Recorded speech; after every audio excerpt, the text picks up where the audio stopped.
May 6, 1937, the sky above Lakehurst Naval Air Station in New Jersey was gray and heavy with rain. At approximately 7 p.m., the Hindenburg emerged from the clouds. The massive airship, 804 feet long, larger than 3 Boeing 747s placed end to end, began its approach to the mooring mast. On board were 97 people, 36 passengers and 61 crew. Most passengers were wealthy business travelers returning from Frankfurt. The Hindenburg offered luxury that airplanes could not match. Private sleeping cabins, a dining room with fine china, a lounge with a grand piano, even a smoking room, impossibly, on a vessel filled with flammable hydrogen. The landing procedure was routine. The Hindenburg had completed 62 successful transatlantic crossings. It was the flagship of the Deutsche Zeppelin-Reederei, the German airship company that had pioneered commercial lighter-than-air travel. At 7:21 p.m., the airship dropped its landing ropes. Ground crew grabbed them and began walking the Hindenburg toward the mooring mast. Everything was proceeding normally. At 7:25, 9 p.m., a small flame appeared near the tail of the airship. At 7:25, 18 p.m., 9 seconds later, the flame had spread across the entire rear section. The hydrogen gas cells were igniting in sequence, each explosion feeding the next. At 7:34 p.m., 25 seconds after ignition, the Hindenburg's tail collapsed. The airship tilted nose up as the stern fell toward the ground. Passengers and crew began jumping from windows, falling 200 feet to the tarmac below. At 7:46 p.m., 97 seconds after the first flame, the Hindenburg was completely destroyed. The aluminum frame lay crumpled on the ground, still burning. 36 people were dead. 61 survived, many with severe burns. But the casualty count does not capture the real destruction. The Hindenburg disaster killed more than 36 people. It killed an entire industry in 97 seconds. Within days, Deutsche Zeppelin-Reederei canceled all flights. Within weeks, every commercial airship service in the world shut down permanently. Within months, airship construction projects were abandoned, hangars were demolished, patents were sold off. An industry that had taken 70 years to build, that had transported hundreds of thousands of passengers across oceans, that had represented the future of long-distance travel, ceased to exist, and it has never returned. No commercial airship has flown a scheduled passenger route since May 6, 1937. The technology did not gradually decline. It did not lose market share to competitors. It died instantly. To understand why, you need to understand what the Hindenburg was and why it was flying with hydrogen instead of helium. The Hindenburg was the pinnacle of airship technology. It was the largest flying object ever built, with a gas capacity of 7 million cubic feet. It could carry 50 passengers and 60 crew members across the Atlantic in 2.5 days, roughly half the time of the fastest ocean liner. More importantly, it offered luxury. While ocean liners crammed passengers into cramped cabins below deck, the Hindenburg offered spacious rooms with large windows overlooking the clouds. The dining room served multi-course meals on fine china. The lounge had a lightweight aluminum piano. Passengers could walk the promenade decks and watch the ocean pass beneath them. This was not just transportation, this was an experience. And wealthy passengers paid premium prices for it. A one-way ticket from Frankfurt to New York cost $400 in 1937, equivalent to approximately $8,500 today. The economics were compelling. Deutsche Zeppelin-Reederei operated the Hindenburg and its sister ship Graf Zeppelin profitably. Plans were underway to build a fleet of 10 new airships to expand service to South America and Asia. The global airship industry, including construction, operations, and related services, was valued at over $1 billion in 1937. In 2025 equivalent purchasing power, that is approximately $22 billion. This was a thriving, growing sector with strong fundamentals and clear future demand. It had one critical vulnerability: hydrogen. Hydrogen is the lightest element. This makes it extremely effective as a lifting gas. 1 cubic foot of hydrogen can lift approximately 0.07 pounds. For a massive airship like the Hindenburg, hydrogen provided the lift necessary to carry passengers, cargo, and fuel across the Atlantic. But hydrogen is also highly flammable. When mixed with oxygen, it ignites easily and burns explosively. This was a known risk. Airship designers had always understood that hydrogen was dangerous. The solution existed: helium. Helium is the second lightest element. It provides slightly less lift than hydrogen, about 92% as much, but it is completely inert. Helium does not burn. An airship filled with helium cannot catch fire from an ignition source. If the Hindenburg had been filled with helium instead of hydrogen, the disaster at Lakehurst would not have happened. The small flame that started near the tail would have burned the fabric covering, possibly damaged some structural elements, but it would not have caused a catastrophic explosion. So why was the Hindenburg filled with hydrogen? Because the United States refused to sell helium to Germany. And the United States controlled 100% of the world's accessible helium supply. Helium is rare. It is produced through radioactive decay of uranium and thorium in underground rock formations. The gas migrates upward and becomes trapped in natural gas deposits. Extracting helium requires processing natural gas, separating the helium through cryogenic distillation. In the 1920s and 1930s, the only economically viable helium deposits in the world were in the United States, primarily in Texas, Kansas, and Oklahoma. American natural gas fields contained helium concentrations up to 2%, high enough to make extraction profitable. No other country had significant helium resources. Germany had none. Britain had none. This gave the United States a complete monopoly on helium supply. In 1925, the U.S. government recognized the strategic importance of this monopoly. Helium was not just useful for airships, it was critical for military applications. Lighter than air surveillance balloons, barrage balloons for air defense, high-altitude weather balloons all required helium. More importantly, if Germany built a fleet of helium-filled military airships, they would have a significant strategic advantage. Airships could carry heavy bomb loads long distances, stay aloft for days, and operate in conditions that grounded airplanes. The U.S. military and State Department concluded that helium was a strategic resource that should not be shared with potential adversaries. In 1927, Congress passed the Helium Control Act. This law prohibited the export of helium to any foreign nation without explicit approval from the Secretary of the Interior and the Secretary of War. The law was specifically designed to prevent Germany from obtaining helium for airship construction. When Deutsche Zeppelin Reederei began designing the Hindenburg in 1931, they requested helium from the United States. The American government refused. The official reason was concern about military applications. The German designers protested. They argued that the Hindenburg was purely a commercial passenger vessel. They offered to allow American inspectors to verify that no military use was intended. They proposed paying premium prices. The United States refused every request. Germany faced a choice: abandon the airship program entirely, or proceed with hydrogen despite the known risks. They chose hydrogen. The decision was not irrational.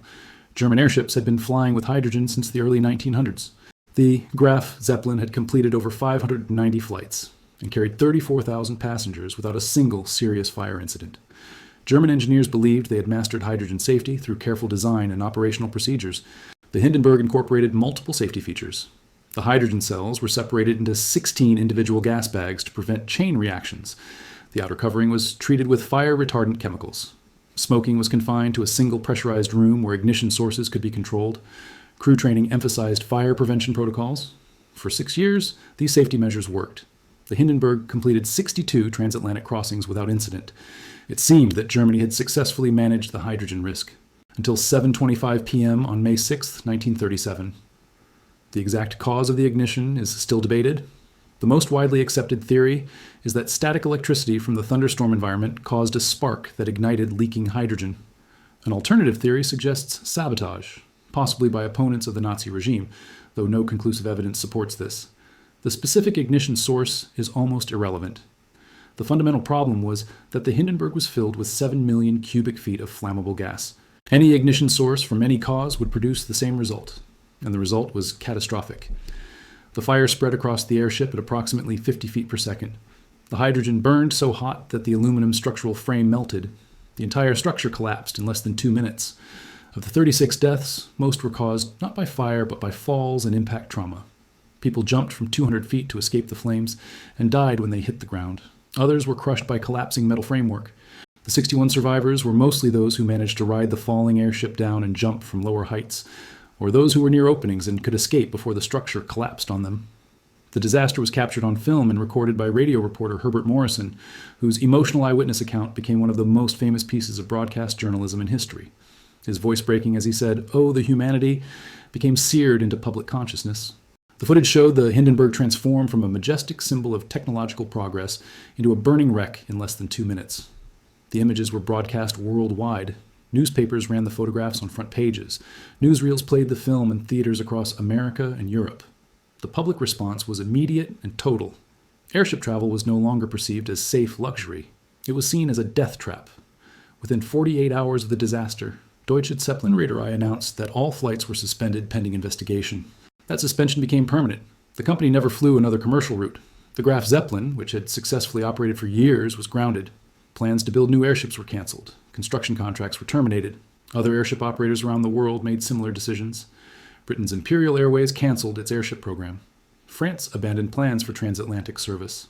The Soviet Union shut down its lighter-than-air division. The industry died not because of technological obsolescence, but because of public perception. After the Hindenburg, no one wanted to fly in an airship. Insurance companies refused to underwrite passenger airship operations. Governments revoked operating licenses. Investors withdrew funding. By the end of 1937, commercial airship travel had completely ceased worldwide. An industry with 70 years of history and billions in assets was gone, and it created an opening for the technology that would dominate the next century: airplanes. In 1937, airplanes were slower and less comfortable than airships. A Boeing 314 Clipper-flying boat could cross the Atlantic, but it took longer than the Hindenburg and offered cramped seating. But airplanes had one critical advantage. They did not rely on flammable lifting gas. They were powered by controlled combustion in engines, not floating in a bubble of explosive hydrogen. After the Hindenburg disaster, airlines like Pan American Airways expanded aggressively. They purchased fleets of new aircraft. They established transatlantic routes. They positioned themselves as the safe alternative to airships. Boeing, Douglas, and Lockheed ramped up production. Government contracts for military aircraft drove technological improvements that spilled over into commercial aviation. Planes became faster, larger, and more reliable. By 1940, propeller-driven aircraft had surpassed airships in passenger volume. By 1950, they had completely replaced them. The jet age, beginning in the 1950s, cemented airplane dominance. Boeing became the largest aircraft manufacturer in the world, a position it has held for 70 years. The company's market valuation has reached hundreds of billions of dollars. Meanwhile, airship technology remains a historical curiosity. A few small blimps operate for advertising and tourism, but no serious commercial airship service exists. The Hindenburg disaster was the inflection point, 97 seconds that redirected the entire future of aviation. Now, let me show you why this matters. The Hindenburg was destroyed not by technological inferiority, but by resource denial. If the United States had sold helium to Germany, the Hindenburg would have been filled with inert gas. The ignition at Lakehurst would have been a minor incident, not a catastrophic disaster. The airship industry would likely have continued developing. By the 1950s, helium-filled airships might have been competing with early jets for long-distance routes. The technology might have evolved differently, but the United States chose to weaponize its helium monopoly. By denying Germany access to safe-lifting gas, they ensured that German airships would eventually fail catastrophically. Whether this was intentional strategic planning or simply protectionist resource hoarding is unclear. But the effect was the same. An American monopoly on a critical resource destroyed a European industry and created space for American airplane manufacturers to dominate. This is not unique. This is a repeating pattern throughout technological and economic history. Resource monopolies determine which technologies succeed and which fail. The controller of the critical input controls the market. Standard Oil controlled petroleum refining and determined which transportation technologies could scale. OPEC controlled oil supply and shaped global automotive industry development. TSMC controls advanced semiconductor fabrication and determines which technology companies can build cutting-edge products. The Hindenburg disaster was not random technological failure. It was the predictable outcome of resource monopoly warfare. Germany tried to build an industry dependent on a resource they did not control. When the resource owner refused to supply them, they attempted to work around the limitation using a dangerous substitute. Eventually, the risk materialized catastrophically. The lesson is not about hydrogen safety. The lesson is about strategic resource dependencies. Any industry built on resources controlled by potential adversaries is vulnerable to sudden destruction through supply denial. 97 seconds. That is how long it took to burn 7 million cubic feet of hydrogen and destroy $1 billion industry. But the real destruction took years. It started in 1927 when the United States passed the Helium Control Act. It continued through the 1930s as Germany built airships with hydrogen because they had no alternative. It culminated on May 6, 1937, when the inevitable finally happened. The Hindenburg did not have to burn. It burned because one country monopolized the resource that would have made it safe and refused to share. 36 people died.